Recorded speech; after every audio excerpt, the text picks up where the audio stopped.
Deus. Que Deus e que Jesus nos abençoe. Antes de adentrar na nossa palestra, eu trago um abraço dos nossos irmãos espíritas de Venceslau Braz. Estivemos lá ontem, nos convidou para uma palestra, estivemos lá, tivemos casa cheia, as pessoas estão com saudade de Jesus.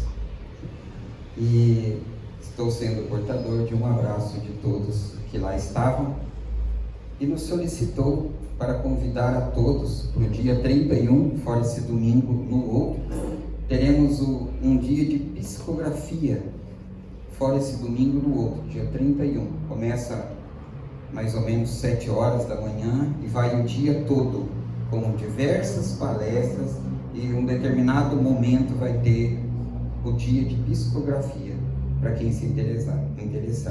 Centro Espírita João Batista de Venceslau Braz, fica próximo a Sanepar.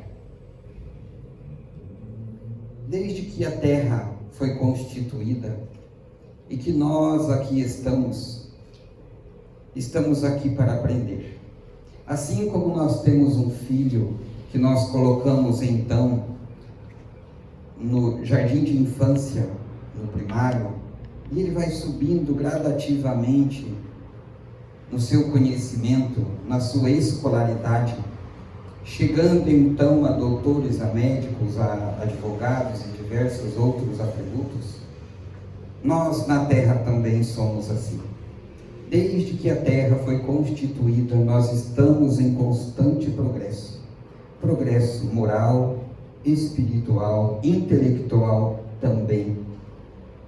E não foi diferente quando veio então Moisés, que levou 40 anos para atravessar o deserto, aquele povo que o seguiam. E Moisés teve muitas tribulações nesses 40 anos. E nós temos então a identidade do porquê Moisés levou 40 anos para atravessar o deserto.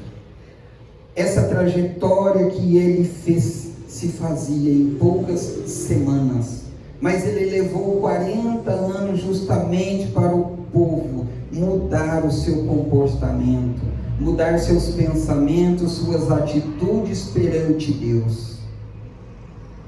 Quando então ele conseguiu mudar, porque muitos daqueles que lá estavam morreram, e vieram seus filhos, e vieram netos, e foram, quando estes nasciam ou renasciam, trazia consigo uma nova concepção, que Moisés trazia àqueles que lá caminhavam com ele.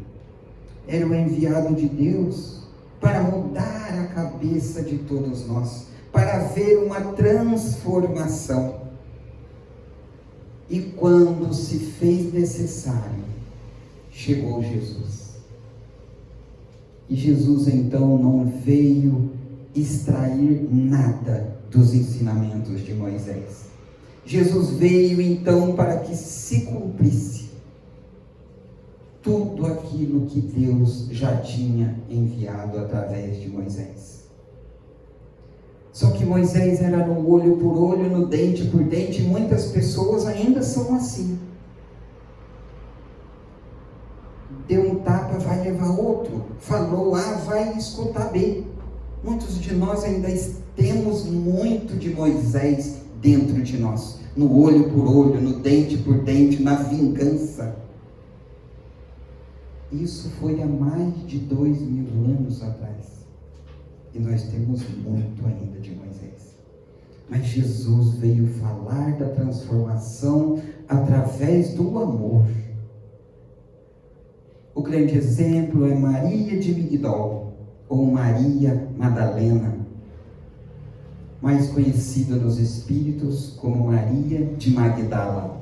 Porque na época as pessoas eram conhecidas pelas cidades. Jesus de Nazaré, Maria de Magdala, Paulo de Tarso, que ele é da cidade de Tarso. Então Maria de Magdala, ela era uma pessoa rica, e ela recebia os mais nobres homens no seu aposento durante a noite. Mas ela sentia um vazio dentro de si, porque nada do seu dinheiro, do seu castelo, da sua beleza, e nos narra que ela tinha um cabelo todo encaracolado, relando em sua cintura, mas era vazia de si mesma. E ela ouvira falar desse Jesus, e um dia então foi um miserável até ela e falou: aquele a quem te procura está na cidade. Jesus. E ela então deu uma moeda de denário àquele senhor e saiu. E falou: mas como que você sabe que ele está na cidade? Ele abriu a camisa e mostrou que tinha chagas. Ele me curou. E então aquela mulher linda, com aquelas vestimentas maravilhosas, tirou e colocou os mais velhos trapos de seus funcionários. E foi então ao encontro de Jesus. E ela ficou de longe, escondida, ouvindo o que Jesus falara, e ele falava de um reino de amor, de um Deus maravilhoso, de cura, de amor e de paz. E ela sentiu paz dentro de si. E ela então voltou para sua casa. E as pessoas pensavam que ela estava ficando louca, porque ela jogou todas as suas roupas, todas as suas joias, abdicou de todo o seu castelo e foi ao encontro de Jesus. E começou a ser amiga de Maria de Nazaré, a mãe de Jesus. E ela então abdicou de todas aquelas coisas. E ela então se apaixonou fisicamente por Jesus.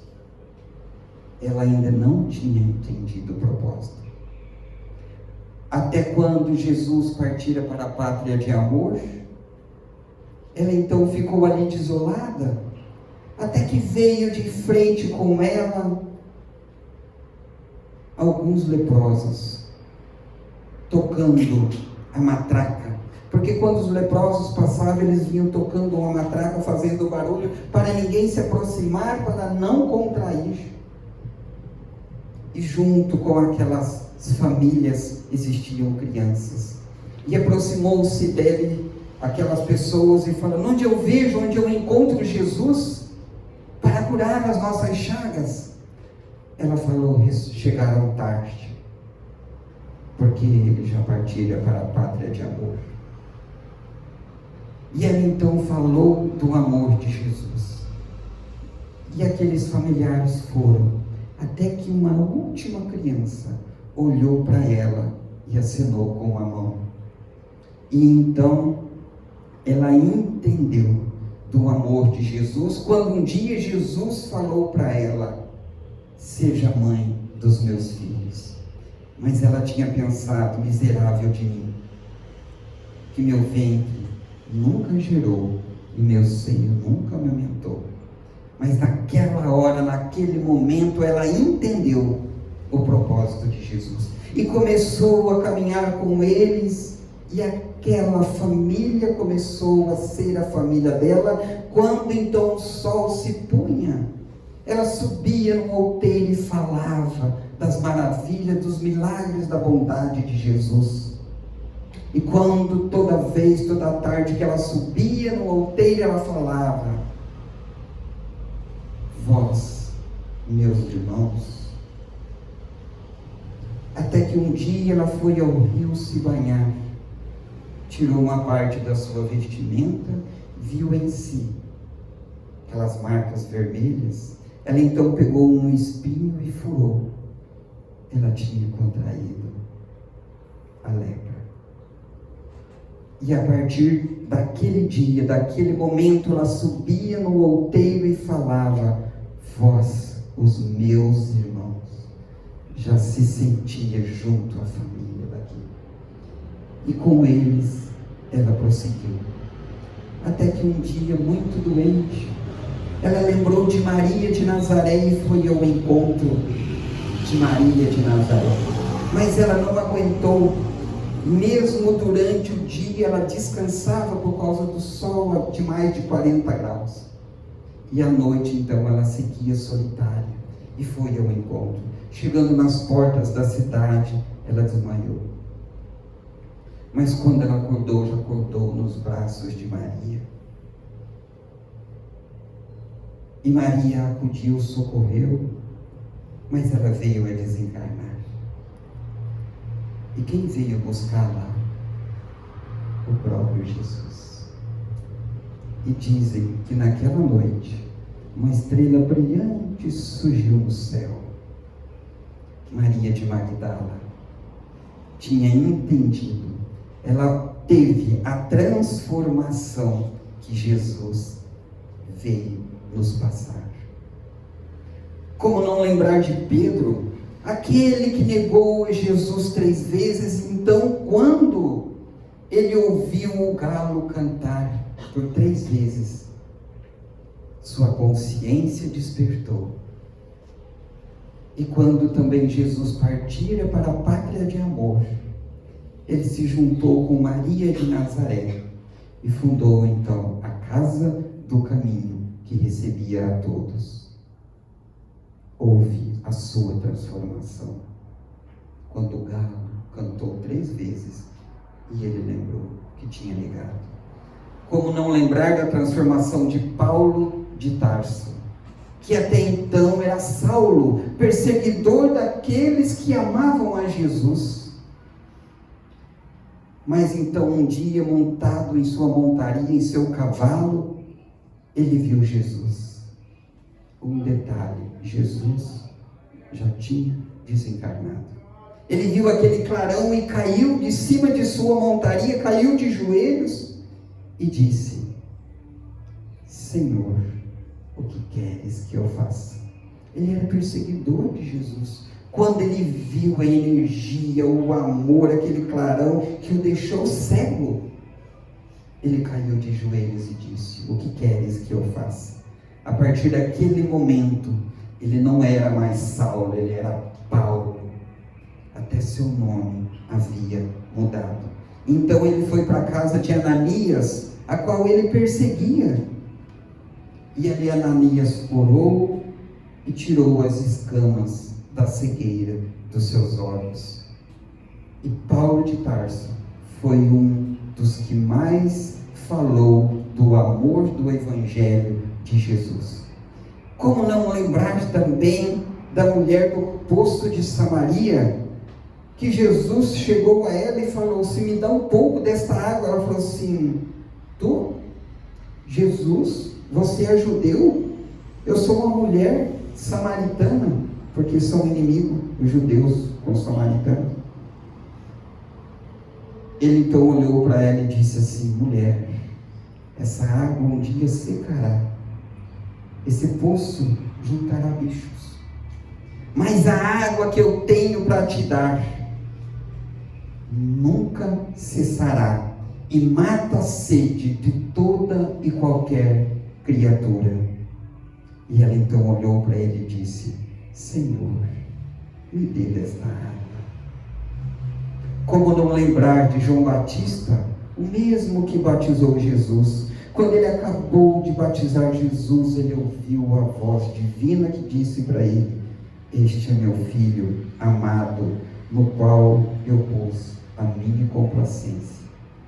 Todos esses tiveram uma transformação através de Jesus.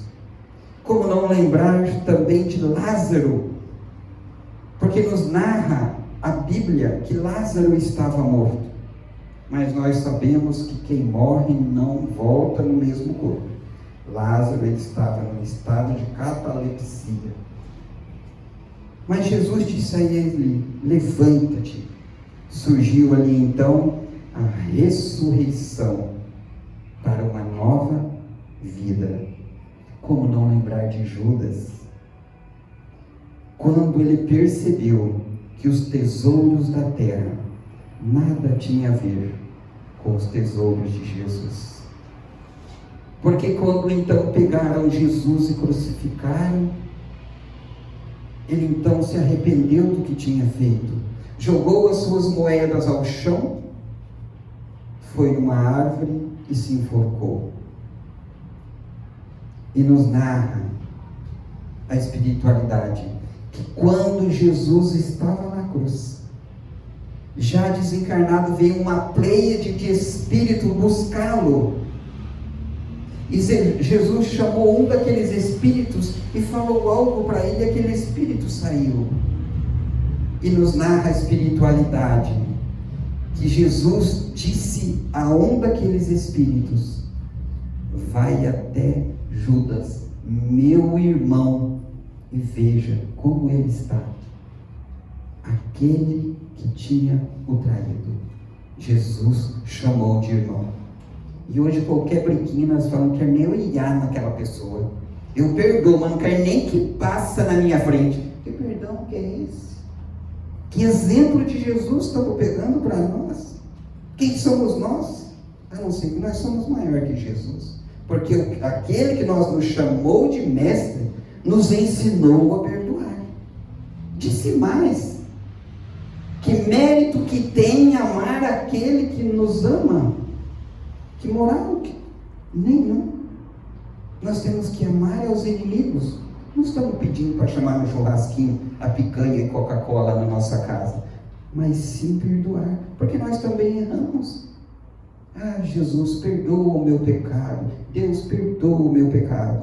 Mas eu não estou perdoando o meu irmão. E como não lembrar de Joana de Cusa? Joana de Cusa, ela era casada com um centurião, que era funcionário de um dos reis da época, de um dos governadores, que tinha aversão a Jesus. E ela então foi até Jesus e falou assim: mestre, eu te amo as suas palavras, eu gostaria de segui-lo, mas o meu marido tem aversão a ti. Jesus disse a ela: volte e ame ao seu marido. Mas não é justo que eu me separe dele para seguir o evangelho, aquilo a que tu nos ensina? Volte e ame a sua família. E ela voltou triste. E ela estava na casa dela quando Jesus passou, e uma lágrima escorreu pelos seus olhos. Mas o esposo dela veio a morrer. Quando aquele esposo que prendia ela, que perseguia Jesus, morreu, ela teve a liberdade, mas descobriu em seu ventre um filho. Mas ela então começou a falar de Jesus, com todas as suas dificuldades, porque o marido é o que provinha a casa. Ela começou a ser funcionárias de outras pessoas, até que um dia pegaram-na, justamente por falar do amor de Jesus. Amarraram ela ao poste e seu filho ao lado, colocaram lenha em sua volta e falaram para ela: se você negar a Jesus, nós te soltamos. E o filho dela do lado disse assim: abjura, abjura, abjura esse Jesus. E ela até então não tinha esboçado um sorriso de tristeza, nenhuma lágrima tinha caído dos seus olhos. E aquele filho gritando: você é minha mãe, abjura Jesus, para que nós possamos ser salvos. E ela então lembrou de Maria de Nazaré, que sofrera muito mais que ela. Então um daqueles guardas, com uma tocha na mão, olhou para ela e disse assim: esse seu Cristo, esse seu Jesus, só te ensinou a morrer? Falou: não, ele não me ensinou somente a morrer, mas também a amá-lo. Vamos colocar nós na situação dela, amarrado, vamos ser queimados, nosso filho do lado, por Jesus. E ela não. Ele não me ensinou somente a morrer, me ensinou também a perdoá-lo e a amá-lo. E ele colocou fogo. E os dois morreram. Quando então o fogo começou a subir pelos seus pés, ela sentiu no seu ombro uma mão. Era Jesus que veio buscá-la. Ela não sentiu a dor do fogo. Queimou somente o corpo, o espírito não. E aqui eu quero abrir um parêntese, porque eu fiz esse mesmo evangelho aqui, no Evangelho no Lar, e minha esposa estava ao lado, e ela falou assim: mas e o livre-arbítrio do filho? E eu achei muito interessante essa questão que a minha esposa me falou. Mas e o livre-arbítrio do filho? Ele poderia escolher se ele queria ou não. E eu então lembrei da história deste filho. Joana de Cusa, hoje nós conhecemos ela como Joana de Ângeles, que é mentora de Divaldo Pereira Franco. E então este filho reencarnou no Brasil, e o nome dele é Nilson.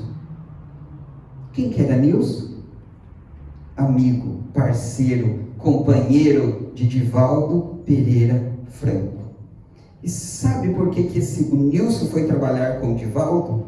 Porque ele sabia quem era Jesus, mas ele não conseguia amar Jesus, porque ele tinha se morto lá na fogueira. Mas ele foi trabalhar com o Divaldo justamente para aprender a amar, para poder entender esse Jesus, tirar aquela mancha que ficou no coração dele. E era o braço direito de Divaldo em Salvador, na Mansão do Caminho. Vocês viram o que era o planejar de Deus? O que é uma reencarnação? O que é o planejamento divino? Isso nos leva a pensar que aquele filho difícil que nós temos é nosso, não errou de endereço. Quando nós falamos assim, eu nasci na família errada, Deus não erra de endereço. Aquele esposo complicado, aquela esposa complicada, é ali mesmo que tem que estar, é conosco. É difícil? Vamos vencer. É complicado? Vamos vencer. Todas essas pessoas tiveram transformação pelo Evangelho de Jesus. Mas Jesus partira. E quando ele partiu, ele disse: eu irei, mas eu vos deixarei o Consolador prometido. E então, no dia 18 de abril de 1857, Galeria de Orleans, Paris, França, Palais Royal, foi lançado o Livro dos Espíritos. Era então Jesus de volta na nossa vida. A doutrina espírita não veio trazer nada de novo. Tudo que Jesus tinha falado veio a lume novamente, outra vez, através dessa doutrina espírita que nós estamos aqui ouvindo a falar dela. No início teve aversão, como Jesus teve, como Moisés também teve. Queimaram livro em praça, fizeram muito, até hoje somos perseguidos por ser espírita, por ter uma religião. Mas todos aqueles que mudaram seus pensamentos conseguiram a transformação espiritual através do Evangelho. O Evangelho, segundo o Espiritismo, veio nos falar da lei de justiça, amor e caridade, na sua maior pureza. Veio para nos interrogar a nossa consciência sobre nossos atos. Nós espíritas não acreditamos em pecado, porque o pecado é assim: eu fiz algo, aí eu vou lá, conto o padre, reza tanto Pai Nosso, tanto Ave Maria, e você está ok. E nós sabemos que não era assim. Toda semente que plantamos, nós colhemos. Nós só temos que observar qual a semente que eu estou plantando. Se eu plantei moranguinho, eu vou colher moranguinho. É a lei da vida. É uma lei divina, é uma lei natural. O que eu estou plantando? Hoje eu conversava com um amigo e ele me mandava áudio completamente desequilibrado, e eu apaziguando ele, eu conversando com ele vinha com pedrada, eu falava do amor de Jesus, do perdão, até que ele falou assim: você tem razão, no momento da raiva nós falamos coisas mesmo, e falamos. Muitas vezes nós saímos daqui, pegamos o nosso carro, chega ali na esquina, uma pessoa passa na nossa frente, nós já falando: ei, vai com Deus, né? Pronto, perdemos tudo que nós aprendemos aqui, porque muitas vezes nós saímos daqui aliviados, transformados. Quando nós adentramos aquela porta, nós já recebemos a luz de Jesus, a energia sublime e salutar. Quando nós adentramos ali, recebemos paz, que voltamos e sentamos. Aqui há uma legião de espíritos nos lendo, derramando sobre nós todas as bênçãos de amor. A doutrina espírita nos ensina não somente fazer o bem pelo bem, mas esperar nada em troca. E nós vivemos num mundo assim: hoje é aniversário do fulano, porque o Facebook nos lembra, né? Aí eu entro lá, parabéns para você, muitos anos de vida. Aí chega no nosso aniversário, nós falamos: nossa, eu dei parabéns para o fulano, ele nem lembrou do meu. Nós vivemos num mundo de troca, até para dar parabéns. Quando nós recebemos os aplausos aqui na terra, não teremos mérito nenhum na pátria de amor. Diz ainda o Evangelho que aquele que se esforça para ser perfeito já nessa existência, já chegará no mundo espiritual melhor do que quando veio. Porque muitas vezes, quando nós despertamos no mundo espiritual, eu falo: puxa, eu vivi 80 anos na terra e não entendi o que Jesus queria de mim. Não entendi a minha existência. Vivi por viver. Eu não dei o melhor de mim que eu podia. Eu não fiz aquilo que eu deveria. Eu não estabeleci uma comunicação no mundo espiritual. E nós estamos aqui. Porque o planeta Terra, por mais que nós ligamos a televisão, eu faz muito tempo que eu não assisto TV aberta. Porque, infelizmente, coisas positivas não se vende na TV. Somente atrocidades, muita coisa negativa. Para não falar que eu não assisto nada, eu assisto The Voice Kids, porque eu gosto de chorar. Fora isso, eu não assisto mais nada. Então, por mais que nós vemos no mundo atrocidades, aqui não é um inferno, mas aqui também não é o céu. A terra é uma escola, com todas as ferramentas necessárias para o nosso progresso moral e espiritual. Então, nós temos que entender o nosso propósito. Estamos aqui para tentar sermos bons, para tentarmos ser caritativos, para tentarmos ser laboriosos, para ser sóbrios e modestos. Aí vocês podem perguntar assim: como que eu consigo vencer todas as minhas tendências? Conhece-se o verdadeiro espírito pelo esforço que ele faz para se livrar-se das suas más tendências. O esforço. Porque Deus já está vendo o nosso esforço. Quando nós esforçamos, Deus vê, Deus sabe. E Deus nos recompensa.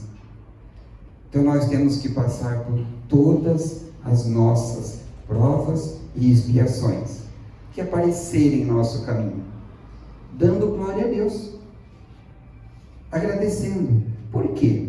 Porque quando os ourives vai lá na terra, pega o ouro, é o ouro, ali já é o ouro, só que ele está sujo, não tem a transformação. Então ele é limpo, passa pelo fogo, passa pela moenda. Há uma transformação para virar uma aliança, para virar uma joia preciosa, muito valorosa. E conosco não é diferente. Com Jesus não foi diferente. Então nós não estamos aqui apenas para viver no oba-oba. A nossa vida não é um piquenique. Mas nós temos tudo necessário para a nossa vida. Se hoje eu acordei, agradeço a Deus. Muitos não despertaram. Se eu acordei e vi meu esposo, minha esposa, vi meu filho, contemplei a beleza da natureza, agradeço a Deus pelos olhos, porque muitos não conhecem. Se você ouviu o cantar dos pássaros, o filho dizendo mãe, a filha dizendo pai, agradeça, porque muitos não ouvem. Se você caminhou do seu carro até aqui, agradeça, porque muitos estão numa cadeira de roda. Jerônimo Mendonça, conhecido como o gigante deitado, assim foi ele. E ele tinha uma alegria imensa. Então ele vivia assim numa cama, inclusive ele já teve em Santo Antônio da Platina, e mesmo nessa condição, em cima de uma cama, e seu automóvel era uma Kombi, que servia, aquela cama vestia na Kombi, e ele viajava o Brasil todo através daquela Kombi, falando do amor. E ele tinha todo o motivo do mundo, porque o joelho dele quase relava no queixo, todo tetraplégico. E ele fundou instituições de caridade, ele gravou o LP, na época não tinha CD, nem DVD, gravou o LP, e fundou instituições de caridade, e escreveu livros narrando a sua vida, porque que ele era desse jeito. E um dia perguntaram assim para ele, o que é felicidade para você? E ele riu e disse assim, felicidade para mim é me virar na cama, porque ele vivia somente numa posição, toda a sua existência.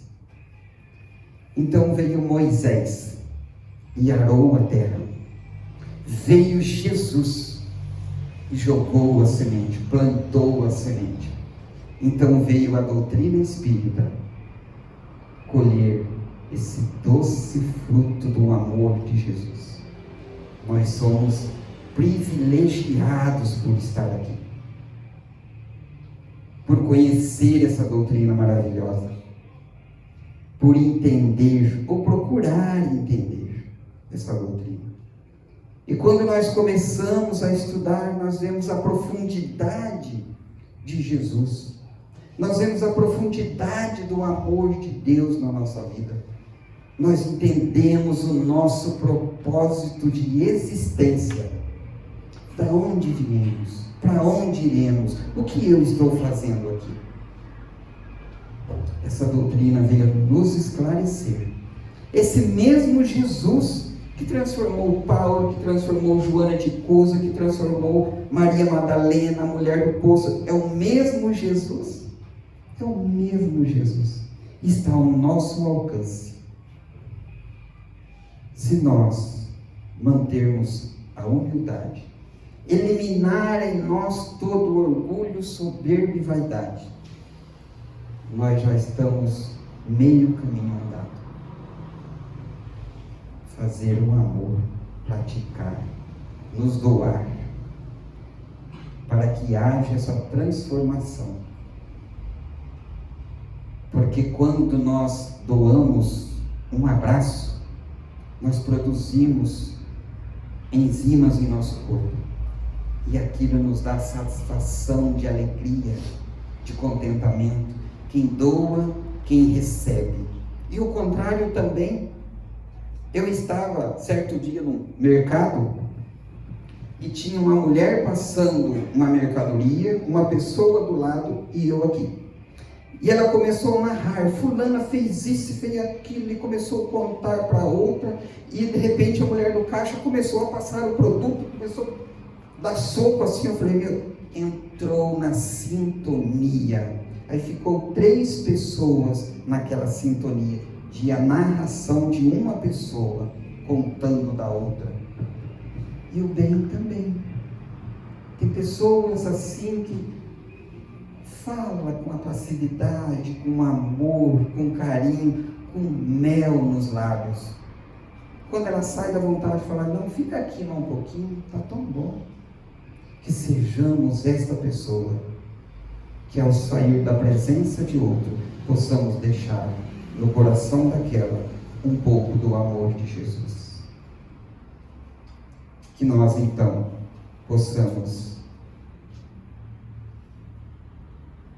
implantar em nós esse amor de Jesus, esse amor incondicional, sem esperar aplausos, sem esperar nada em troca. E muitas vezes recebemos a ingratidão. A vida toda de Jesus foi assim. Para terminar, narra-se uma parte do Evangelho que ia passando ao longe 10 leprosos e de longe gritaram para Jesus: cura-nos, se tu pode, cura-nos. E Jesus curou. E daqueles 10, um só voltou e ajoelhou aos pés de Jesus. Jesus falou: levanta. Cadê os outros? Seguiam o seu caminho. De 10, um voltou. Nós encontraremos isto pela frente. Mas sejamos nós, não vamos desistir do amor. Esse amor que o Evangelho nos ensina, que o Evangelho traz para nós e nos corrige. Vamos orar.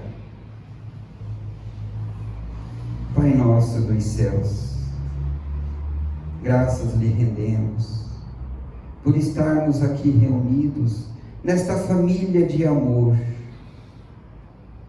Que haja em nós essa transformação que começa dentro de nós, com uma mudança de atitude, de comportamento, de pensamento, que possamos ter força, fé, coragem para abrir mão daquilo que queremos para fazer o que precisamos. Sê conosco, Jesus. Sê conosco, Deus. Despede-nos em paz.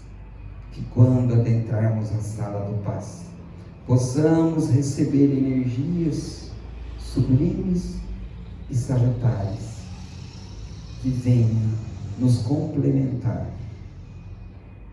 e que nós possamos, ao sair daqui, sair melhor do que quando chegamos. Permaneça conosco, Jesus. Sê conosco, Deus, todos os dias, em todos os momentos. Que assim seja.